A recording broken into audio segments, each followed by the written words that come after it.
You know that feeling when the world gets too quiet and something just feels off? Like you're in a grocery store late at night and some stranger won't stop staring, or worse, follows your home. Or maybe you're alone in your apartment and there's a knock at the door, a man asking for help, but something about him feels wrong.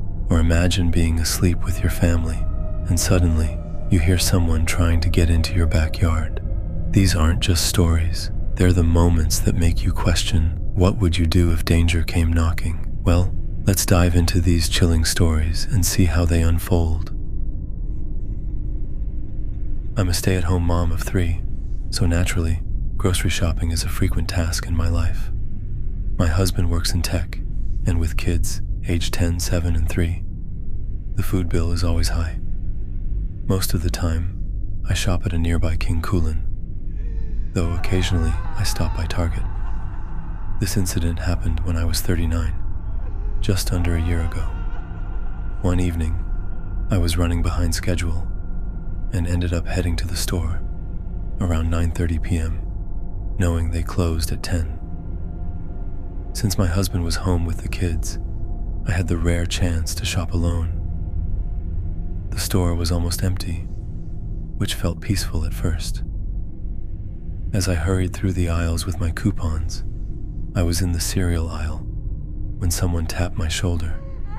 Startled, I turned to see a man about my height, with a baseball cap, a black t-shirt, and a red hoodie. He smiled awkwardly and apologized for scaring me, saying he was looking for a bag of chips that happened to be in my cart. Though I found it strange, I politely told him where I'd grabbed them. He claimed he couldn't find them, so I led him to the exact spot. He thanked me, but his bad breath was overwhelming. As I turned to leave, he started chatting about how much he liked the chips because of the ingredients. I tried to make it clear I needed to get back to my cart, but he didn't take the hint. Then, out of nowhere, he said, "You're really pretty."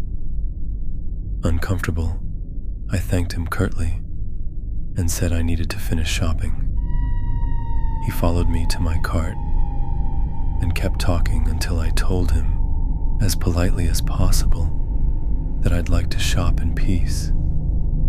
Finally, he backed off, but I noticed him lurking around the aisles, watching me. When I checked out, he got in line behind me with just a couple of items. I felt his eyes on me the whole time. After I paid and loaded my car, I noticed him in the parking lot, sitting in an old beat-up Honda. He didn't turn the car on, he just watched me. Once I was driving home, I glanced in my rearview mirror and felt relieved that no headlights followed me. But as I pulled into my driveway, I saw a car creeping down the street with its lights off. It was the same Honda. I rushed inside and called for my husband, who ran out to the front yard. By then, the car had sped off. The scariest part happened days later, late at night. While we were all asleep, we heard someone outside trying to open the gate to our backyard. My husband slid the window open, startling the intruder, who bolted. Grabbing a baseball bat, my husband chased him and saw the same Honda screeching away down the street. We called the police and described the man and his car. Thankfully, he never came back, likely scared off by my furious husband chasing after him with a bat. But even now, I can't shake the uneasy feeling that he knows where we live. When I was in college, I worked at a 24-hour Walgreens. Naturally, that meant a few unlucky people had to work the night shift.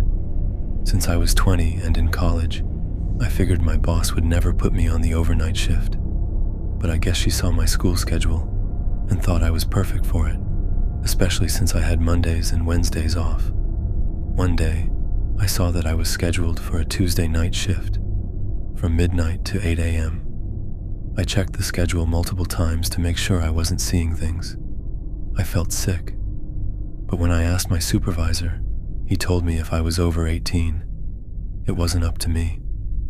I considered quitting, but I needed the job. So I sucked it up, telling myself it was just this one time, and I'd never do it again. I arrived at the store at midnight and relieved my coworker, Amanda. Half the lights were out to save energy, but surprisingly, there were still a lot of customers at that hour. After 1 a.m. though, things quieted down. By 2 a.m., there were barely any customers left, and I was bored out of my mind. I started wondering if there were any other employees around.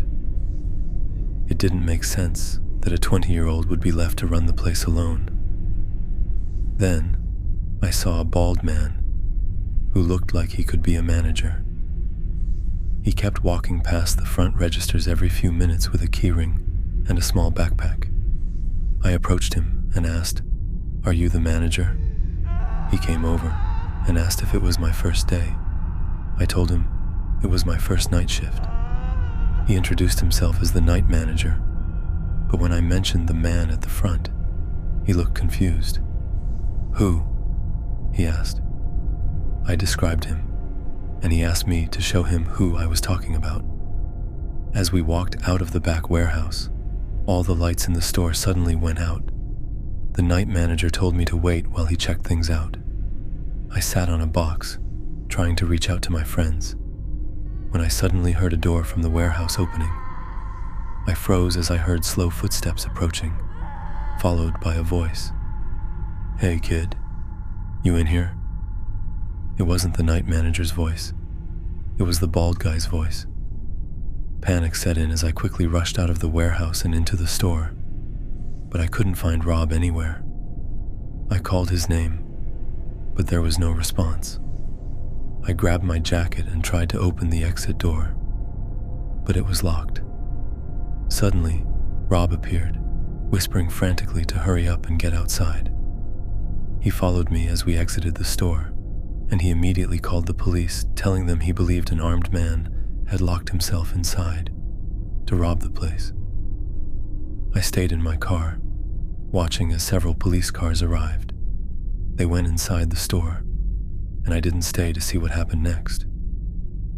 The next day, I learned from my supervisor that the security footage had captured the bald man acting suspiciously, circling the store and checking if the coast was clear before locking the doors. The cameras showed him heading straight for the warehouse, where he had sent me. That's what really scared me. The thought that if he had been armed, he could have been planning to harm me. The man was never identified, but after that night, I swore off overnight shifts for good. It was the summer of 2015, and I had just turned 25. I was living in a small, one-bedroom apartment in a quiet neighborhood. My work schedule was erratic. I was a nurse at the time, and my shifts often alternated between days and nights.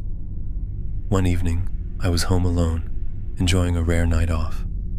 My apartment was on the second floor of a 3-story building. It was a cozy place, and I liked the peace and quiet.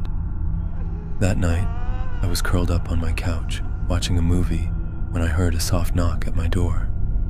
It wasn't loud, just barely audible, but enough to grab my attention. It was odd. I wasn't expecting anyone, and I rarely got visitors. My friends knew to call or text before dropping by, so this felt unusual. I paused the movie and approached the door cautiously. I didn't have a peephole, but there was a small window next to the door with sheer curtains.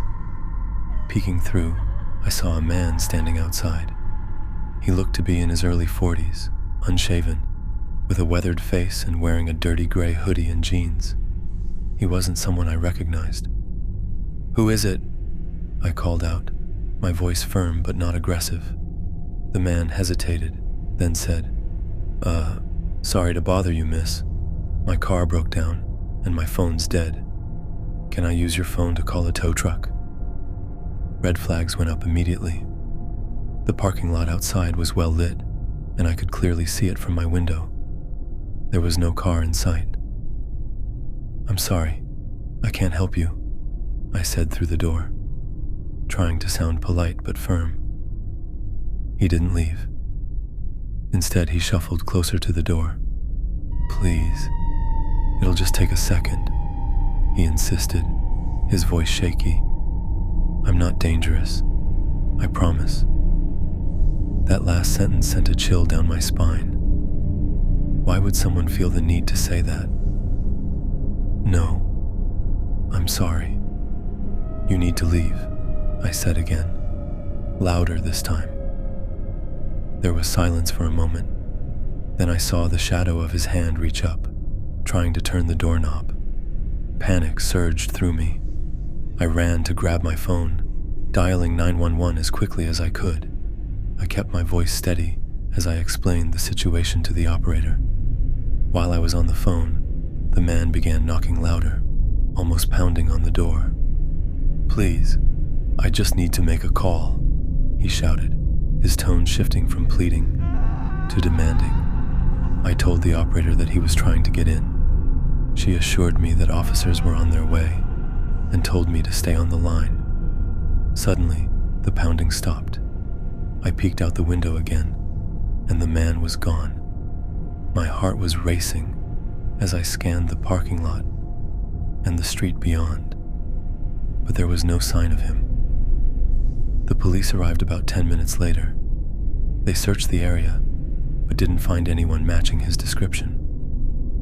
I gave them all the details I could, and they promised to patrol the neighborhood for the next few nights.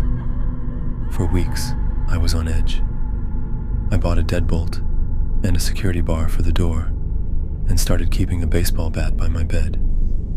A few months later, I heard through a neighbor that a man fitting the same description had been arrested for attempting to break into another apartment a few blocks away. To this day, I wonder what might have happened if I hadn't trusted my instincts.